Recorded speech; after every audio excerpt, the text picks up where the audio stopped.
Morning second year commerce. आज हम लोग नया चैप्टर स्टार्ट करेंगे, that is the industrial finance. अभी तक हम पढ़ रहे थे that is the agriculture finance, जो खत्म हुआ। आज हम लोग शुरू करेंगे इंडस्ट्रियल फाइनेंस। देखो, इंडस्ट्रीज हो या एग्रीकल्चर हो, both are the backbone of Indian economy. It is true that the Indian economy is totally maximum population of Indian economy is still on the agriculture sector. But as we know, without industrial development, no country can be progress, can be developed, cannot compete with the world market, cannot be developed country. So industrial development is the one of the important factor for the development of the country. Industrial finance, that is the requirement of the money of the industries. As we know, the finance is the lifeblood of the business.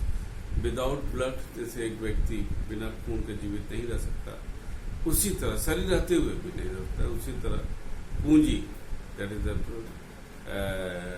Finance जो है, उसके बिना कोई भी company, industries survive नहीं कर सकती। Industries में जो फाइनेंस की जरूरत होता है कि एक थोड़ा सा वो एक जुडिशियस और एक कॉम्प्लिकेटेड एंड कॉम्प्लेक्स इशू होता है, क्योंकि इंडस्ट्रीज में जो जरूरत होता है वो उसका पर्पस एक होता है long term, medium term, short term, और एक होता है अगर नेचर ऑफ उस पर बात किया जाए तो फिक्स कैपिटल और वर्किंग कैपिटल। पहले फिक्स कैपिटल क्या होता है? फिक्स कैपिटल वो कैपिटल होता है जो हम जिसके बिना बिजनेस हो ही नहीं सकता। Machine, land and building, furniture, ये सब आपके फिक्स कैपिटल में आते हैं। और वर्किंग कैपिटल में आपके आएंगे जो डे टू डे बिजनेस के लिए हमारे जरूरत होते हैं, उसको हम लोग वर्किंग कैपिटल मिलते हैं, like the stock, any payment like the salary, ठीक है ना। ये सब सारी चीजें वर्किंग कैपिटल में आते हैं। एक रेशियो होना चाहिए फिक्स कैपिटल और वर्किंग कैपिटल का, both are important. Fix capital is important, on the other hand working capital is important. अगर वर्किंग कैपिटल ज्यादा है, फिक्स कैपिटल कम है, तब भी इंडस्ट्रीज नहीं चल पाएगा। और अगर फिक्स कैपिटल ज्यादा है और वर्किंग कैपिटल कम है तो भी नहीं चल पाएगा। There should be a proportionate and judicious mixture of the fixed capital and working capital. अब जो हमको फिक्स एसेट्स के लिए चाहिए, जैसे हमको बिल्डिंग लैंड चाहिए, बिल्डिंग चाहिए, मशीन चाहिए, ये सब सारी चीजों के लिए हमको पैसा चाहिए। उसके लिए हमको जो है, जब हम बहुत लॉन्ग टर्म के लिए हमको पैसा चाहिए, जिसको फिक्स कैपिटल कह रहे हैं, तो वहां पर निश्चित रूप से हमको लॉन्ग टर्म फाइनेंस की जरूरत पड़ेगी। एक लंबे समय के लिए जो कैपिटल, लॉन्ग टर्म फंड, जो हमको कहीं से लोन लेना पड़ेगा, शेयर डिबेंचर इश्यू करना पड़ेगा, ये सब करना पड़ेगा। वर्किंग कैपिटल के लिए जो हम लोग को डे टू डे चाहिए, डे टू डे पर्पज के चाहिए, उसके लिए जो है हमको जो है, जैसे जिसको एक फाइनेंस की भाषा में हम लोग बोलते हैं करेंट एसेट्स। करेंट एसेट्स के लिए हमको करेंट लायबिलिटी चाहिए। करेंट एसेट्स में जैसे हमने अभी सबको बताया वो होता है, और करेंट लायबिलिटी जैसे शॉर्ट टर्म लोन है, बैंकों से लिया गया लोन है, ये सब सारी चीजें करेंट लायबिलिटी में आती है। तो जो लॉन्ग टर्म लोन होता है उससे हम फिक्स एसेट्स क्रिएट करते हैं। लॉन्ग टर्म लोन या any finance which the firm take from any sources, जो हम लेटर ऑन विल डिस्कस, उससे हम फिक्स एसेट्स क्रिएट करते हैं। और शॉर्ट टर्म के लिए जो है हम जो है शॉर्ट टर्म जो करेंट एसेट्स के लिए पैसा चाहिए, उसके लिए हम करेंट लायबिलिटी पर जाते हैं, शॉर्ट टर्म लोन को क्रिएट करते हैं। हमारे ख्याल से एक संक्षेप में क्लियर है। And again I will repeat, both fix capital and the working capital both are important. A judicious mixture, a proportionate is very significant for the industrial development of. अब आता है लॉन्ग टर्म, मीडियम टर्म और short term क्या होता है। एक साल के अंदर जो हम लोग बात करते हैं वो हमारा शॉर्ट टर्म होता है, और एक साल से ऊपर 5 से 10 साल, वो मीडियम टर्म होता है, और 10 साल से ऊपर जब हम लोन लेते हैं तो लॉन्ग टर्म होता है। लॉन्ग टर्म का उद्देश्य जो होता है, इंडस्ट्रीज खोलना, मशीन लेना, बिल्डिंग लेना, ये लॉन्ग टर्म। और शॉर्ट टर्म में मैंने अभी बताया कि जो वर्किंग कैपिटल के लिए चाहिए। अब आता है कि वाई भी firm company take the medium term. ये एक वो अवस्था होता है जिसमें कंपनी अपने को रीस्ट्रक्चर करती है, कहीं कुछ गड़बड़ी है तो उसको जो है उसको फाइनेंस चाहिए, वो कंपनी अपने जैसे बिल्डिंग को फिर से ठीक करना चाहती है, नई टेक्नोलॉजी में आता है, for the restructuring of the firm company, the company take the medium term loan. तो अगर कहा जाए, चाहे वहां पर हम फिक्स कैपिटल की बात करें, वर्किंग कैपिटल की बात करें, और चाहे लॉन्ग टर्म, शॉर्ट टर्म और मीडियम टर्म की बात करें, हर एक क्षेत्र में, चाहे जो हमने बोला लेंथ ऑफ ईयर की बात है, चाहे नेचर ऑफ जो एसेट्स की बात है, उस दोनों में ही एक जुडिशियस आपका मिक्सचर होना चाहिए, प्रोपोर्शनेट होना चाहिए, तभी हमारा इंडस्ट्री चल सकता है। जहां तक फर्म की बात है, कंपनी की, इंडस्ट्रीज की बात है, तो द फोरमोस्ट जो हम लोगों ने फाइनल अकाउंट में पढ़ा, पार्टनरशिप में भी पढ़े हो, the foremost source of the business is first, that is the share. सबसे पहला फाइनेंस का जो पैसा मिलता है वो होता है शेयर। हम उस पर ज्यादा नहीं जाना चाहेंगे। और दूसरा, शेयर से हम लोग जो लेते हैं वो ओनर बनते हैं, शेयर होल्डर बनते हैं कंपनी के। और सेकंड, डिबेंचर, डिबेंचर से जो लोग डिबेंचर लेते हैं वो डिबेंचर होल्डर बनते हैं। शेयर और डिबेंचर के बारे में आपने बहुत पढ़ लिया होगा, लेकिन हम थोड़ी सी चीज बताते हैं। एक शेयर और डिबेंचर का जो मिक्सचर होता है वो एक बहुत ही इम्पोर्टेंट होता है किसी भी बिजनेस को सक्सेस के लिए। क्यों? क्योंकि शेयर में हम लोग डिविडेंड देते हैं। Dividend is the appropriation. Appropriation का मतलब होता है कि जब प्रॉफिट होगा तभी दिया जाएगा। एंड डिवेंचर पर हम इंटरेस्ट देते हैं, which is the charge. Charge का मतलब होता है कि चाहे प्रॉफिट हो या लॉस हो, the company will have to bear. अब आपसे कहेंगे आईएससी में जाइएगा, आईएससी के सेकंड ईयर में आपको फाइनेंस वाले चैप्टर में एक फाइनेंशियल लिवरेज करके एक पॉइंट होगा, उसको पढ़िएगा, आपके कोर्स में नहीं है, वेरी इंपॉर्टेंट, कि कैसे हम कब शेयर डिवेंचर लें, कब शेयर लें। अगर कंपनी बहुत फायदे में है तो वो अगर शेयर लेगा तो उसको ज्यादा डिविडेंड देना पड़ेगा। ऐसी दशा में कंपनी को एडवाइस दिया जाता है कि वो डिवेंचर इशू करे, क्योंकि डिवेंचर में आप कितना अच्छा इंटरेस्ट देंगे, 12%, 14% आप वो देंगे। और जो एक्स्ट्रा, जैसे मान लीजिए कि बहुत ज्यादा प्रॉफिट है, 40% के करीब प्रॉफिट है, तो आप 40% अगर डिविडेंड दे रहे हो शेयर होल्डर को, लेकिन डिवेंचर होल्डर को अगर 12% आप दे रहे हो, तो अगर हम शेयर की जगह डिवेंचर इशू करें तो आप 12% नहीं 15% दे दो, तब भी 20-25% आप जो है बचा ले जाओगे। और ये फर्म के लिए आप जनरल रिजर्व से क्रिएट करके आप फर्म का expansion, general reserve retain profit create कर सकते हो, और फर्म को आप जो है एक्सपेंशन के उसमें डाल सकते हो, उसी पैसे को बचा के 8-10 साल बाद। ठीक है ना? तो इसको जरूर पढ़िएगा आप। अगर आप थोड़ा सा जो लोग सीए करना चाहते हैं या किसी अच्छी कॉम्पिटिटिव में जाते हैं, तो मेरा एक रिक्वेस्ट है, आईएससी की किताब में फाइनेंस वाले चैप्टर में फाइनेंशियल लिवरेज, आप उसको जरूर पढ़िएगा। हम आपकी कोर्स में नहीं है इसलिए हम बहुत ज्यादा नहीं, लेकिन हमने जो भी बताया है कि किस तरह से वो होता है, यही पॉइंट मेन थोड़ा सा संक्षेप में मैंने बताया, यही पॉइंट उसमें आपको डिटेल मिलेगा। और अगर कंपनी एकदम नई है और प्रॉफिट अर्न नहीं कर रही है, तो ये एडवाइस दिया जाता है कि कंपनी शेयर इशू करे, क्योंकि शेयर अगर कंपनी प्रॉफिट अर्न नहीं करे तो शेयर होल्डर को डिविडेंड देना कोई जरूरी नहीं, डिवेंचर होल्डर को देना जरूरी है। ऐसी दशा में तो ये एक होता है कि कब हम शेयर इशू करें, कब डिवेंचर करें, but it is also true without issuing the share A company can not get started. ठीक है? तो ये था आपका शेयर और डिवेंचर में कि कब हमको किस रेशियो में रखना चाहिए। ये एक बहुत बड़ा डिसीजन फाइनेंशियल मैनेजमेंट का होता है। इसमें आपका एक सेकेंड पॉइंट दिया हुआ है, मैनेजिंग एजेंट। इसमें तो दिया है कि एप्लीकेबल है, लेकिन आपको दे सकते हैं कि रिसेंटली इसको गवर्नमेंट ने बैन लगा दिया, non managing agent is not applicable, but आपको कोर्स पे दिया है तो उसको बताएंगे।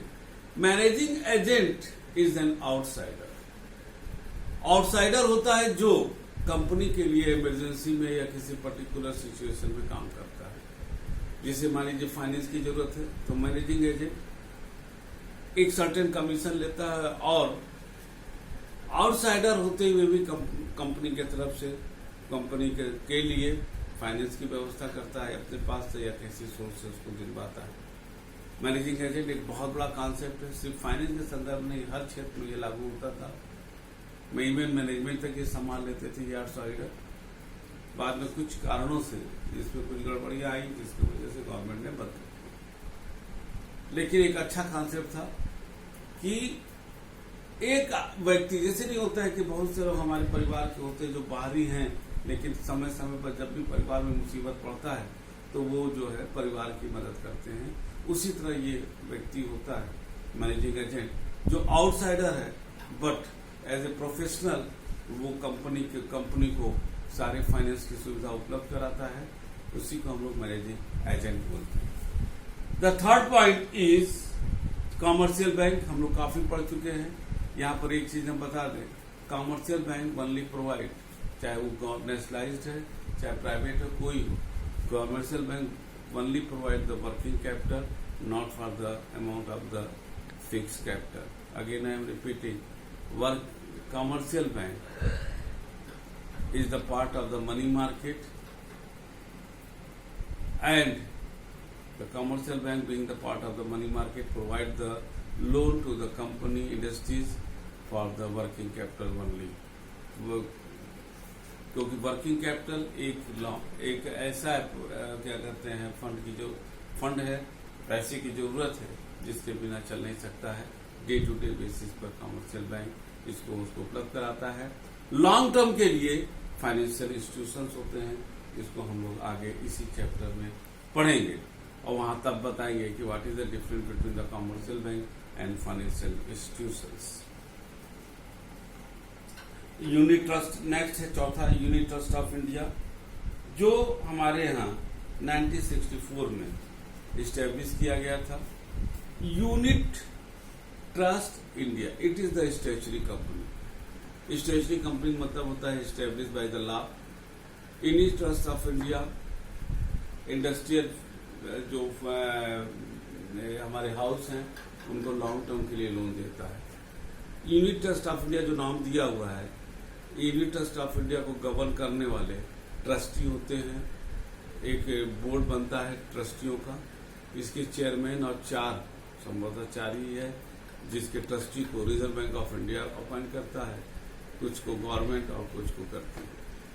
यूनिट ट्रस्ट ऑफ इंडिया को जो पैसा मिलता है आज भी है, वो जो है लोगों के भलाई के लिए, उनके जैसे LIC काम करता है उसी टाइप का यूनिट ट्रस्ट ऑफ इंडिया भी स्कीम चलाता है, जो आपके